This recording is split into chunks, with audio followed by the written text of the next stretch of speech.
안녕하세요. 서열한 전도사입니다. 오늘 영상에서는 믿음의 가정을 세워가기를 소망하는 크리스천 삶의 우선순위에 대한 이야기를 함께 나누고자 합니다. 크리스천 가정을 향하신 하나님의 말씀은 분명 좋은 뜻임을 잘 알고 있지만 오늘을 살아가는 우리의 현실과는 다소 멀게만 느껴져서 삶 속에서 실천으로 이어지지 못하는 것을 보게 됩니다.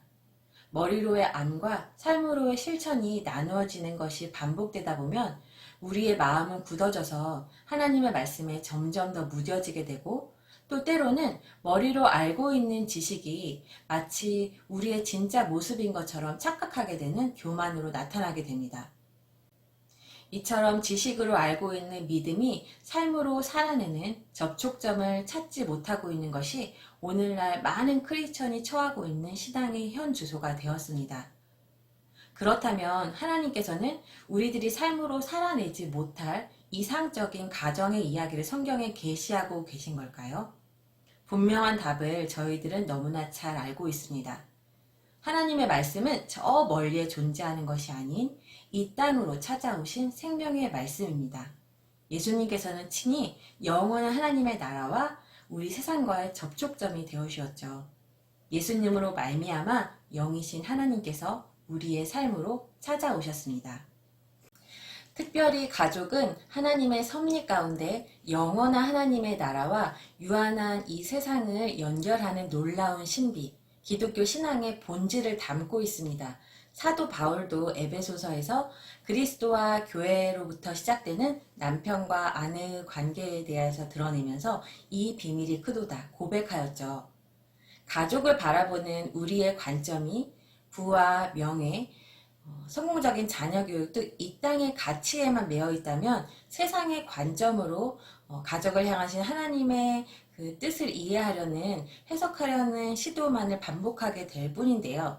이러한 세상에서의 삶 가치들이 전혀 중요하지 않고 필요하지 않다는 것이 아니라 우리가 추구하고 있는 우선순위를 바르게 세워야 할 필요가 있습니다. 하나님께서는 성경을 통하여서 계속적으로 이 크리스천 가정의 본질에 대하여서 말씀하고 계시는데요. 가족을 세우신 하나님의 창조 질서는 창세기뿐만이 아니라 다른 성경에도 여러 번 인용이 되면서 가정을 향하신 하나님의 마음을 드러내는 너무나 중요한 본문 가운데 하나입니다. 지난 영상에서는 에베소서를 통해서 드러난 창조 질서에 대해서 살펴보았는데요. 오늘 영상에서는 고린도전서 말씀을 나누고자 합니다. 고린도전서 6장 16절에서 17절의 짧은 말씀입니다. 먼저 바울은 16절에 고린도인들의 성적 타락을 책망하면서 부정한 관계를 맺는 음란한 행위와 가정을 세우는 하나됨의 연합을 연결하고 있습니다. 거룩한 창조 질서를 부정한 관계에 연결짓는 이러한 바울의 권고는 당시 청중들을 대단히 놀라게 하였을 것입니다. 육체의 부정함과 육체의 거룩함을 동시에 드러내고 있는 것인데요. 음란한 관계와 창조 질서를 이처럼 동등하게 설명하고 있는 구조는 가정을 세우는 언약적 하나됨이 삶 전체에 거룩한 영향을 미치듯이 부정한 관계는 일시적으로 끝나는 것이 아니라 삶의 모든 영역에 부정한 영역으로 나타나게 됨을 드러내는 것입니다. 다음 17절에서는 가정의 창조 질서가 주님과의 연합으로 연결되고 있습니다. 독자들의 시선을 자연스럽게 이 땅을 살아가는 가정에서 영원한 삶으로 이동시키고 있는 것인데요.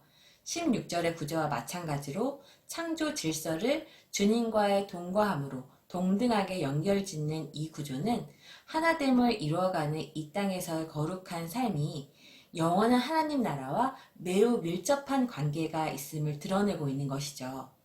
언약 관계 안에서 하나됨은 우리의 일상을 거룩하게 하며 이 거룩한 일상은 영적인 삶, 영원과 긴밀하게 연결되어 있습니다. 오늘을 살아가는 우리의 일상이 영원과 연결되어 있다는 성경의 관점을 놓치지 말아야 합니다. 하나님께서는 우리들에게 영원을 사모하는 마음을 주셨기에 영원한 것을 갈망하는, 추구하는 삶은 크리스천에게 결코 추상적이거나 낯선 가치가 아니지만 점검해 보아야 할 것이 있다면 일상으로부터 영원을 이해하려는 것이 아닌 영원에서부터 일상을 바라보는 우선순위입니다. 골로새서는 이러한 하나님의 뜻을 분명히 드러내고 있습니다. 크리스천은 위의 것, 영원한 것을 찾는 삶을 살아가는 자들입니다. 땅의 것을 생각하지 말라는 표현은 이 땅의 삶을 무시하거나 중요하지 않다는 뜻이 아니라 우리의 마음, 생각의 우선순위를 위의 것, 영원한 것에 두어야 함을 드러냅니다. 영원하신 그리스도 안에 우리의 참된 존재가 담겨 있기 때문이죠. 세상의 관점에서 바라보는 영원한 삶은 제한적이거나 왜곡될 수 있지만 영원의 관점에서 바라보는 일상은 비로소 우리의 실제를 보게 합니다. 우리들은 영원한 생명 되시는 주님께로부터 삶을 부여받은 존재임을 기억해야 합니다. 안타깝게도 우리의 우선순위가 바뀌어 있음을 보게 됩니다. 일상이 너무나 바빠서 영원한 삶을 바라볼 여유가 없고 영원에 대한 가치마저 잃어버렸습니다. 눈에 보이는 것들, 세상의 것들로 우리의 존재를 증명하려고 치열하게 살아가는 듯합니다. 깨어진 가족의 관계를 회복하기를 소망하고 또 크리스천 가정을 세워가기를 원하지만 우리 그것들 또한 세상의 가치들로 우리의 갈망을 채우고 있음을 볼 때가 많습니다. 분주한 삶을 잠시 멈추고 우리 가족을 향하신 하나님의 뜻을 찾는 것이 우선되어야 합니다. 팬데믹 시대를 살아가는 가운데 우리의 상황은 불안하고 혼란스러울 수 있지만 우리가 처한 상황 속에서 바라보는 가족이 아니라 신실하신 하나님께로부터 비로소 우리 가족을 바라볼 수 있습니다. 친히 영원과 일상의 온전한 연합을 이루신 그리스도 안에서 한 번도 살아보지 못한 시대를 살아가는 우리들을 향하여서 하나님께서 여전히 뜻하고 계신 바를 깨닫고 순종하는 일상을 살아가기를, 영원한 하나님의 나라를 일상으로 살아내는 작은 천국을 이루어가는 우리의 가정이 되기를 소망하며 기도합니다.